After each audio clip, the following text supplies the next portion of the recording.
Hey everyone, and welcome back to the Videntis podcast. It's February 13th, 2025, and man oh man, do we have a wild one for you news junkies today. Get ready for some serious government shakeups, controversial figures making waves, and enough financial twists and turns to make your head spin. So buckle up. Let's dive headfirst into these headlines. Yeah, we've got some real head scratchers to unpack today, starting with a move that's got folks across the political spectrum raising eyebrows and scratching their heads. Okay, lay it on me. Elon Musk, the CEO of Tesla, SpaceX, and X, formerly Twitter. Well, he's just been appointed as a, get this, special government employee by President Trump. Special government employee. Now, I'm going to be honest. I'm not exactly fluent in government jargon. Right. What would that even mean? Is it like a cabinet position or something else entirely? It's kind of unique, actually. Basically, a special government employee is someone who serves the government temporarily.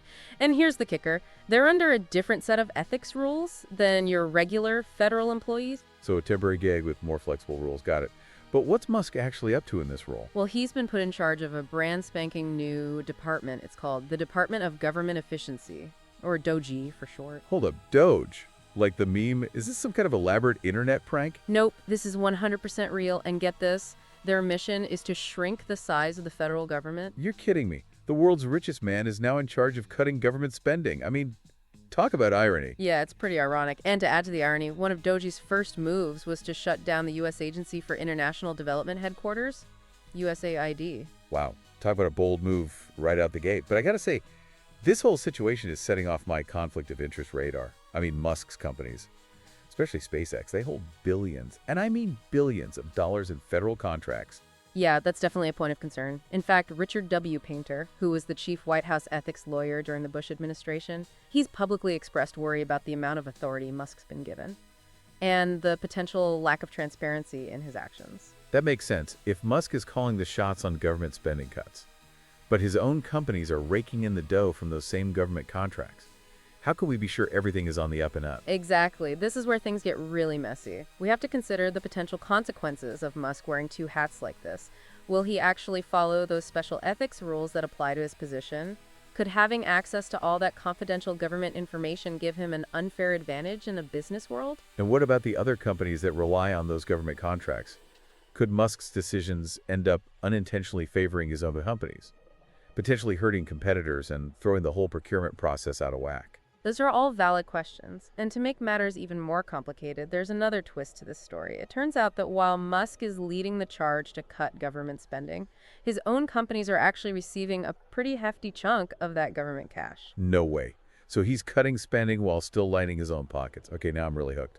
Spill the tea. Well, Democratic Rep. Greg Casar recently revealed that Musk's companies are getting a whopping $8 million every single day from government contracts. Wait, $8 million every day? Are you serious? That's just mind-blowing. For some context, Politico, a pretty major media outlet, they got a total of $8.2 million from the government over the past few years. That's barely more than what Musk gets in a single day. It really puts into perspective just how much money Musk's companies are getting from the government, and it throws another wrench into his role at DOGE. No kidding. I mean, it seems completely contradictory. He's supposed to be shrinking the government, yet his own companies are some of the biggest beneficiaries of government spending. It definitely raises some questions about fairness and transparency, and how those taxpayer dollars are being divvied up. Is it really ethical for Musk to be leading the charge on cost-cutting measures while his own companies are raking in such massive sums from the government? This is getting into some seriously murky territory. I think the average taxpayer would be pretty uncomfortable with this whole situation. It reeks of do as I say, not as I do. Yeah, it definitely has that vibe. And to add another layer of intrigue, Politico actually experienced some delays in their government payments recently. Really? What happened there? Officially, they blamed it on a technical error, but some folks are speculating that it might be connected to Musk's crackdown on government spending. So while Musk's companies are getting millions every single day, a media outlet that received a fraction of that amount ran into payment issues. That's quite a contrast. It is, and it makes you wonder about the potential ripple effects of Musk's policies. Even if his intentions are good, could his actions end up eroding public trust in government agencies and how they do business with private corporations? That's a legitimate concern. When you see such a stark difference in how funds are being distributed, it's only natural to question whether the system is truly fair and impartial. Yeah, it definitely raises some red flags. And speaking of controversial figures, our next story shifts gears from Musk to someone else who's known for grabbing headlines. You guessed it, former President Donald Trump. Oh boy.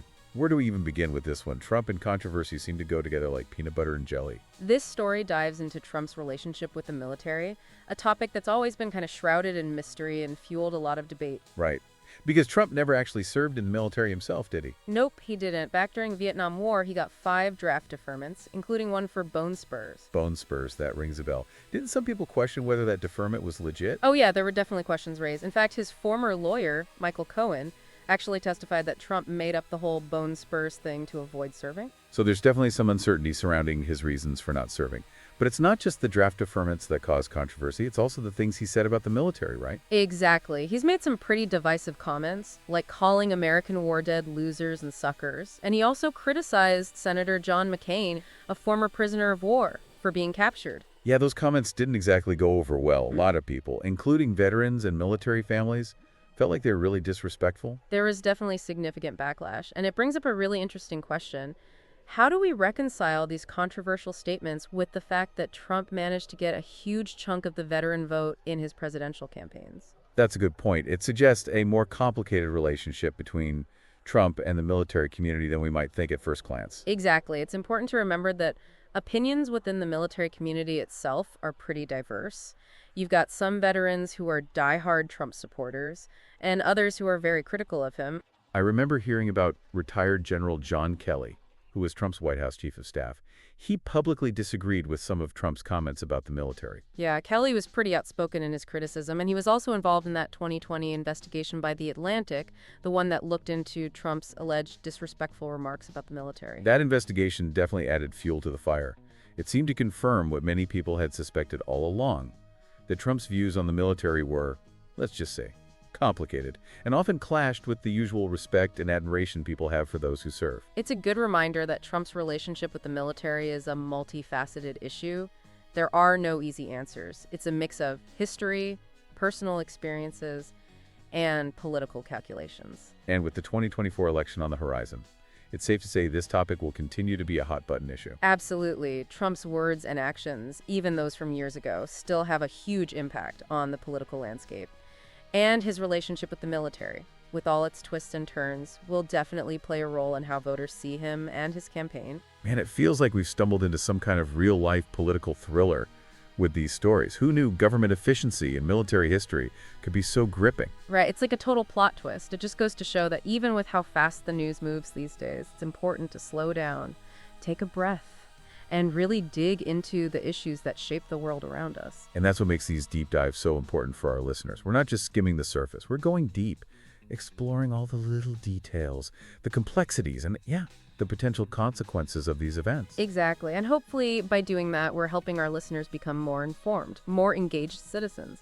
Because at the end of the day, knowledge is power, especially when it comes to navigating the crazy world of politics and current events. Well said. Well, on that note, I think it's time to wrap up this deep dive. We've covered a lot of ground today.